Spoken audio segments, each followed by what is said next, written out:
In this lesson, we're going to demonstrate how to use a tablet to connect to your router. The tablet is an Android tablet that we're using, and this lesson is a standalone lesson just on how to use that tablet. This does not show you how to secure your router. It only shows you how to use a tablet. So make sure you understand you have to do the other lessons to learn how to secure your router. This lesson simply allows you to substitute a tablet instead of other computers while you're configuring your router. Okay, the first thing we're going to do is we're going to go to Play Store and we're going to download two apps. We're going to download ConnectBot, and it looks like that. We're also going to download Old School Editor. And once those are both downloaded and installed, we'll go on to the next step. Okay, next we're going to access the router using our Chrome browser. And I've been there before, therefore the browser remembers my username and it just wants my password. Notice I'm using HTTPS up here. If you're out of the box router, if that's what you're using out of the box, then you're going to have to use HTTP. Actually, all you need to do is type in 192.168.88.1 and it'll do the rest for you. So I've been there before, so mine's secure right now. So we'll put in the password. And now we're logged into the router. We have to do two things while we're here. The first thing we have to do is go to IP and Services. I want to make sure that this SSH is enabled, as I just disabled it and I'm going to re-enable it so you can see it on the screen. It has a green circle in front of it when it's enabled. That's going to allow us to have SSH access. And that's the one thing you have to change on this screen. Everything else, just leave it like it is. Next thing we have to do is we have to add a user for this video. And to do that, we turn off IP, we come down, turn on System, go down to the bottom where there's users down here. Scroll back up so you can see it. We're going to add a new user. Right now I've got 3 users. We're going to add a new one. The username is going to be Tablet.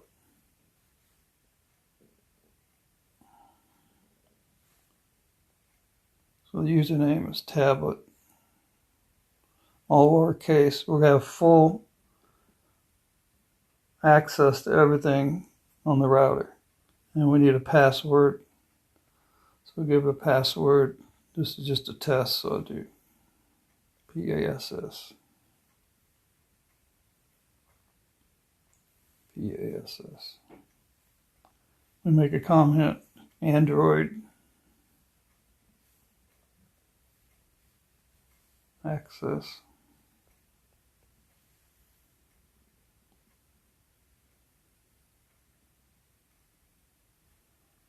Now I gotta come back up here and say apply.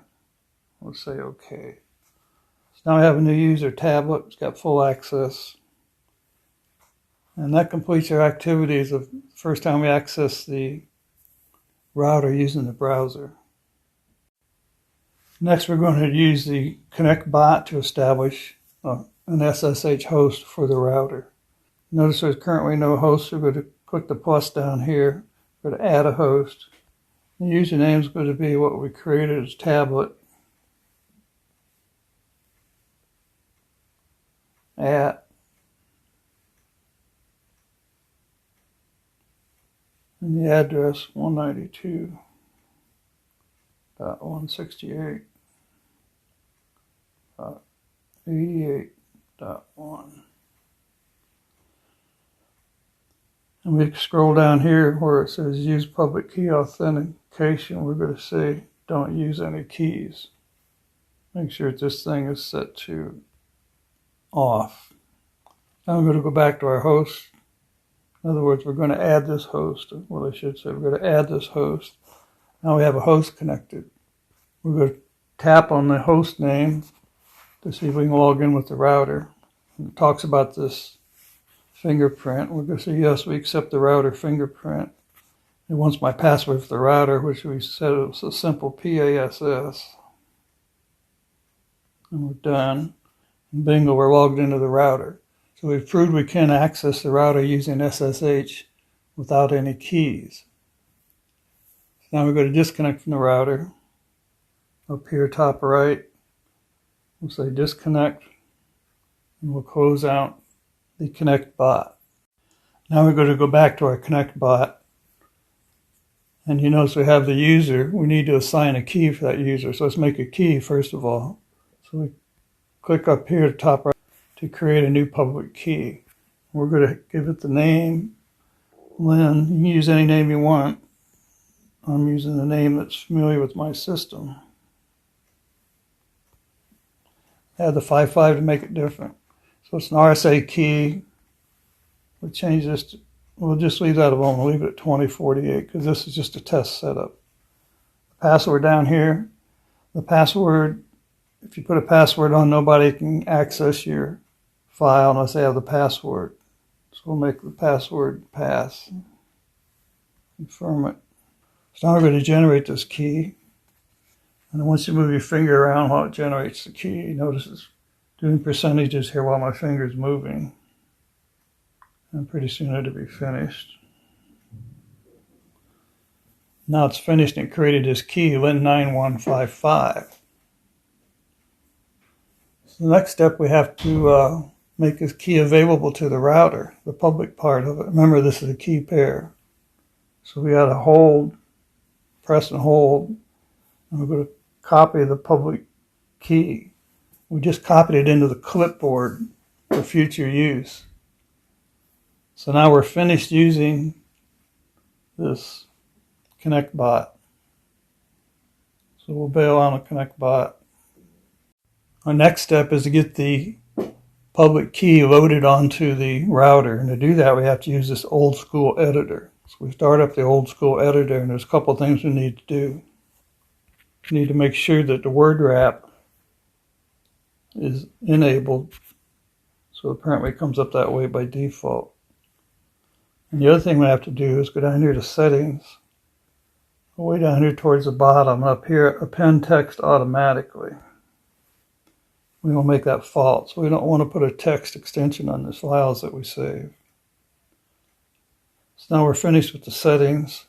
We're going to click up here and we're going to paste our clipboard. Remember, our clipboard had that key. Right there's the actual key, the public key.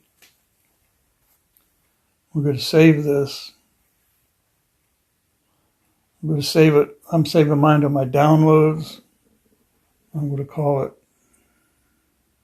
Lin9155 .public, because that's what the route expects, a .pub extension on it. So we're going to save it as a .pub. So now the file's been saved. We're finished with this editor, so we can close out. So now we're going back to the router with our browser. We have to log in again.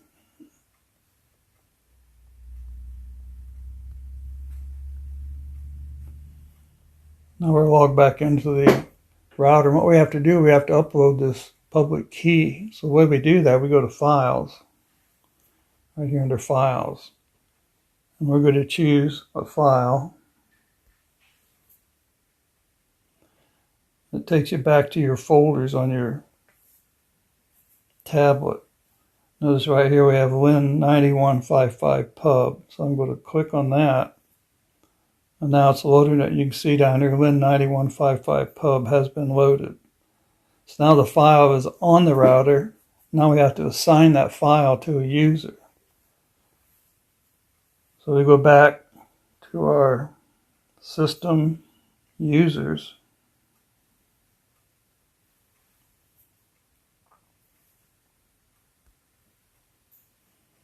Here's your three users. Remember, we're going to use tablet. So we're going to select SSH keys so we can assign the key to this user tablet. So we click on SSH keys. And we have to import a key into that user's account. So we got to go back to the user account name.